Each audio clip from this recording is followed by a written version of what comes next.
The night before my wedding, my sister called to tell me she was in love with my fiancé. She didn't say his name. She didn't have to. I'd spent 26 years learning what was coming the second her voice went soft like that. Sis, I really love him. He's marrying me tomorrow. I really love him, Naomi, Zuri said.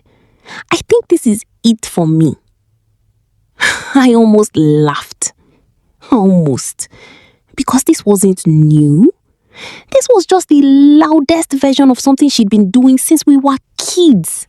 When we were little, it was small stuff. I got a red bike for my birthday. A week later, she had the same one size smaller, because she cried until her parents bought it. My teacher once pinned my drawing of a horse on the wall. Zuri raised her hand and announced, "I love horses too, more than her actually." She was 5. She'd never even touched a horse. I asked my mom about it once, why Zuri always wanted whatever I had. My mom got quiet, then told me something I didn't understand until I was older. Before I was born, my parents had lost a baby girl. When Zuri came along 3 years after me, healthy and loud, my mom said she felt like she had to make up for something. She let Zuri get away with things. She told her she was special over and over until Zuri started believing the only way to be special was to have what I had. That explained where it started. It didn't excuse what it became. By the time we were teenagers, I had learned the rule nobody said out loud. Don't hold on to good things too tightly, because she's always watching to see if she should want them too. I stopped announcing good news at dinner. I called my achievements no big deal before she could. I gave things away before she could ask, because it hurt less to choose the loss myself. Here's the twist I didn't know about until years later. It wasn't the first time she tried to take a man from me. In college, I dated a guy named Marcus for almost a year.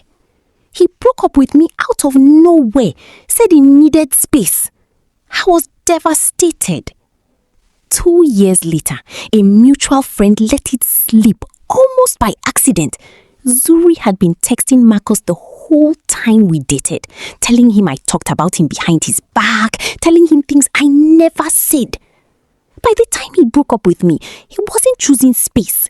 He was choosing her version of me over the real one. I never told my parents. I never even confessed. I met Eli when I was 24. This time, I kept him hidden for a year. No introductions, no family dinners. I told myself I was being smart. Really, I was scared. I knew exactly what could happen if she got close enough. Eventually, she met him. She was charming, the way she always was with things she planned to keep. She asked him questions like she was studying for a test. She started texting him just to be friendly. I noticed. I told myself I was imagining it because that's what she trained me to do. Doubt my own eyes before I ever doubted hers. Then, the night before the wedding, the phone call. I really love him. He's marrying me tomorrow, I said. I know. I just needed you to know how I feel. Doesn't that mean something? I hung up. I didn't sleep. Here's the second twist. The next day at the wedding, she actually showed up, uninvited. She walked in halfway through the ceremony in a white dress and announced in front of everyone that Eli had kissed her 2 weeks earlier at his bachelor party. The room went silent. My stomach dropped. Eli stood up in front of everyone and said one sentence. That never happened, and we both know it. Then he said something that surprised me more than her lie did. He admitted, quietly, just to me, that Zuri had been texting him for months, late at night, accidentally flirty, fishing for a reaction. He never told me. He thought if he ignored it, it would just go away, and he didn't want to start a fight between me and my sister right before our wedding. That was its own small betrayal. Not the same as hers. But silence has a cost too, and I told him so. He apologized. He meant it. Security walked Zuri out. She didn't fight it. She just looked at me on her way past and said, "You always get everything." I finally said the thing I'd swallowed my whole life. I didn't get everything, Zuri. I just stopped handing it to you. We got married that day anyway. It wasn't the wedding I'd pictured, but it was real and it was mine. And for once, nobody else's wanting got to decide how I felt about that. Here's the last twist, the one that still sits heavy in my chest. 2 years later, I had a daughter.